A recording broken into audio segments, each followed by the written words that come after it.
How we getting on, folks? Look at, I think overall in Limerick it was a very successful day. I was really hoping for a string of places really, but we ended up getting, say, the first one coming in a third, half shot 7-1 each way. Then we had blanket on the ground 9-1 winner, and obviously the winner then the bumper vintage prosecco at 7-2 advised price. Look at, when you, I suppose, put it all into perspective, like, that's profit at the end of the day. But Thurles then tomorrow definitely looks to be a very, very good card. An awful lot of these, I suppose, look to be, I suppose, potential, I suppose, very good races overall in terms of ability, and then as well as that, there's an awful lot of these that have serious potential behind them. But it definitely looks like it's going to be a day of profit. I can't, I suppose, see any reason bar, I suppose, unforeseen circumstances, which we often do see in national hunt racing. But if we get a couple of these coming through, we are in the money. It's as safe as that. I definitely think it is very possible. I think we're going to have a very good day. I'd be disappointed if we don't have two or three winners anyway. But then again, it is Thurles, and it is, I suppose, one of the trickier tracks for me to get winners. But we're staying hopeful. We're coming in on the back of a good run. I'm confident. Now, I suppose ground conditions tomorrow, it's going to be heavy. Currently, I'm about half an hour to 40 minutes away from Thurles. It's been absolutely non-stop all day in terms of rain, bad weather. I don't know if you can hear it, but the wind is absolutely howling. It's just absolutely wild weather out there. Safe to say I'm not going to be out there, and God help the poor jockeys and trainers that are going to be standing out there tomorrow. But it's going to be some very, very good racing, and in heavy ground around Thurles, it's going to look messy, but it's going to be equally exciting as well. So that's always a good sign as well. First race off, the 1250, we are going to go with Willie Mullins' string here. Lord Royal at 2-1 definitely looks to be a very interesting, I suppose, outfit for chasing. I was there in Clonmel on his Irish racecourse debut. The day he won by something crazy like 20, 24, 26 lengths.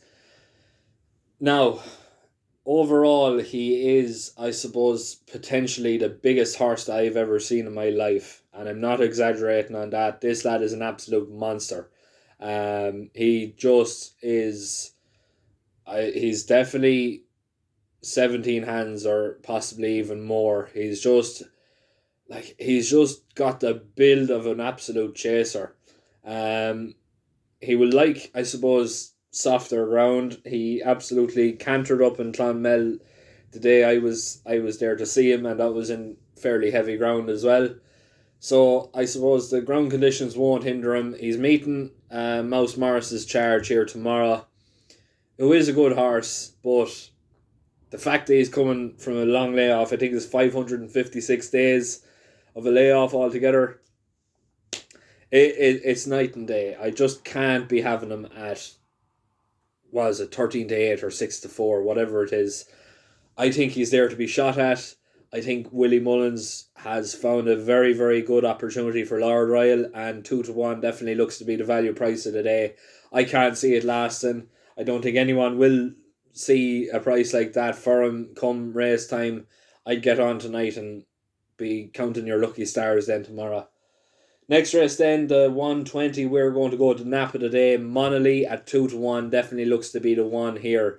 When you're looking at, I suppose, the overall quality and performance and everything else like that, it goes without saying this is going to be the best race of the day. There's no two ways about it.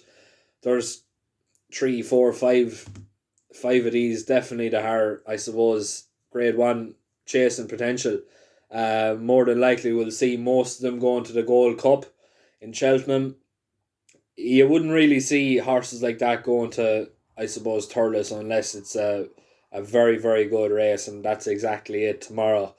Kembai, I don't really know what to make of him. He was very, very good under the Supreme, I suppose, syndicate. But he just seems to have lost his way a little bit. He just doesn't seem to be the horse he once was. Um, I don't know. The way he put away album photo in Punchestown, I can't honestly ever see him doing something like that again. Presenting Percy, people who follow the page will know exactly what I think of Presenting Percy. I used to love him. I don't love him anymore. I think his day for, I suppose, natural chasing is gone. I don't think I'll ever see him winning a race of this, I suppose, caliber ever again. I don't think anyone will ever see it again. In my opinion, he should be, I suppose, chanced at a cross country race, whether it's Punchestown, wherever. Just, I suppose, the fact that he is aimed for the goal or the Grand National, I think that's, I suppose, the route he should be going down, in my opinion. I don't know. I'm not the trainer. I'm not even going to attempt to try and tell Gordon Elliott how to train him, but I honestly don't see any value for him here at 5-2, 2-1. Monolly, the highest rated out of these, will love the ground conditions tomorrow. Henry de Bromhead in serious form. Rachel Blackmore in serious form. I think it's night and day. I think Monolly should be well capable of, I suppose, bringing these on a merry dance tomorrow. And that's not an exaggeration. That's just, I suppose, hard studying and hard, I suppose, research being put to use. If it doesn't come in, it'll make me look like a right idiot, but I honestly think 2-1 is the best value bet of the day. Next race then, the 155, Max Flamingo, each way at 5-1, definitely looks to be the one in the cards. Second to last 2 times up over this trip in Downpatrick and Thurles. Just, I suppose, unfortunate last time out. But it's one that's sort of, I suppose, getting in here fairly well treated. It's, I suppose, it only has, I think, £4 to find with the favourite. I don't think it's too hard to ask. I think you love the ground conditions tomorrow, and I definitely think getting on each way at 5-1 is the bet to go.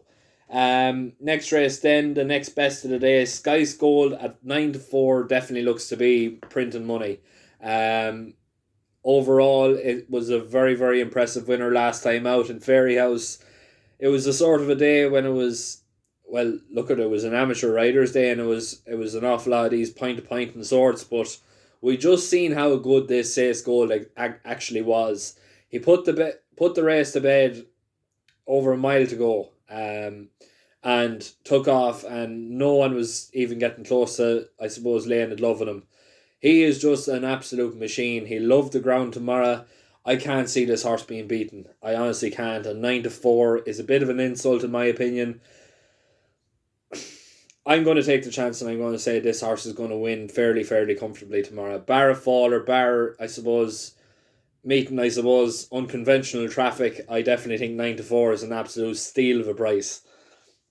Next race then, the 255, we're going to go with Karen's Gift at 6-1 each way. This one here just looks to be, I suppose, potential an improver.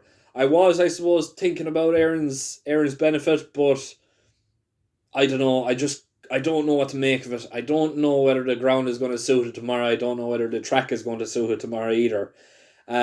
Jack Foley is in serious form, but I think Aaron's Benefit is just a horse that's just, I suppose, a bit of a quirky sort, and just, I suppose, a little bit frustrating to follow and frustrating to ride as well.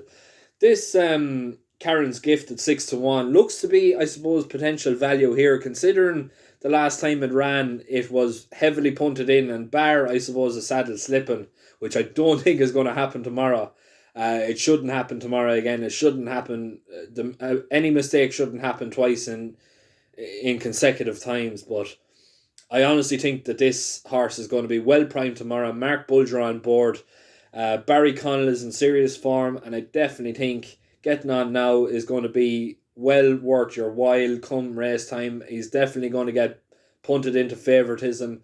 A nice looking sort that's definitely, I suppose, well, it should be, I suppose, classed in good form. The fact that it has been heavily punted in the past, and ran considerably well in ground conditions like this. Next race then, the 325. We're going to, I suppose, take a bit of a chance here now, back in a reserve, but it's first reserve, so it should be well capable of getting in and will like the ground tomorrow. Vita Durham, currently trading around 6-1. This one here definitely looks to be a very interesting sort.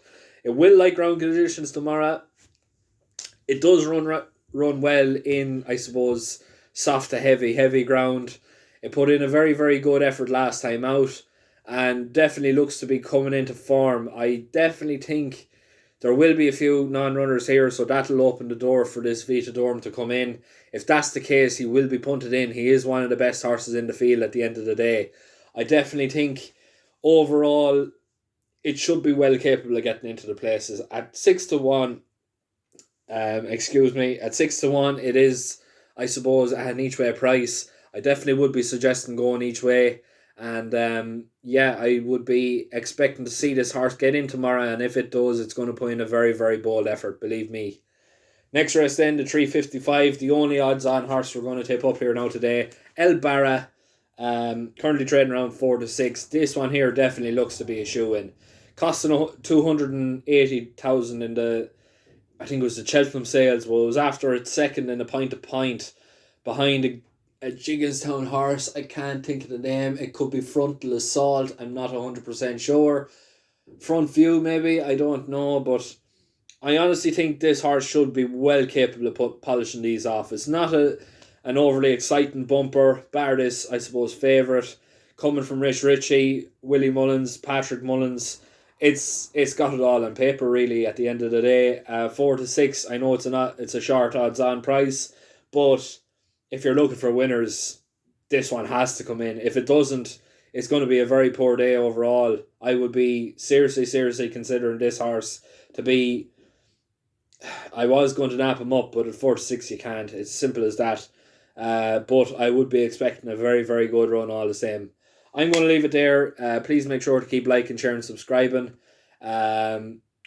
We're, I suppose, in the business end of things now for the Irish Racing Hour. That will be coming up, I suppose, on the 29th of November. We'll be holding interviews now over the next couple of weeks, and moving on then for the foreseeable future. So make sure to keep an eye out. Make sure to, I suppose, keep an eye on the social media pages, the Irish Racing Hour on Facebook, and I think it's the Irish Racing Corner, actually. The Irish Racing Corner on Facebook and the Irish Racing Corner on Twitter as well. There will be a YouTube page set up for the videos, so once that comes up, I would be highly suggesting to subscribe to that as well. And overall, it's very, very exciting times. But I'm going to leave it there. If you're going to be having a bet tomorrow, the very best of luck. And I'll see you tomorrow, hopefully on the back of plenty of winners.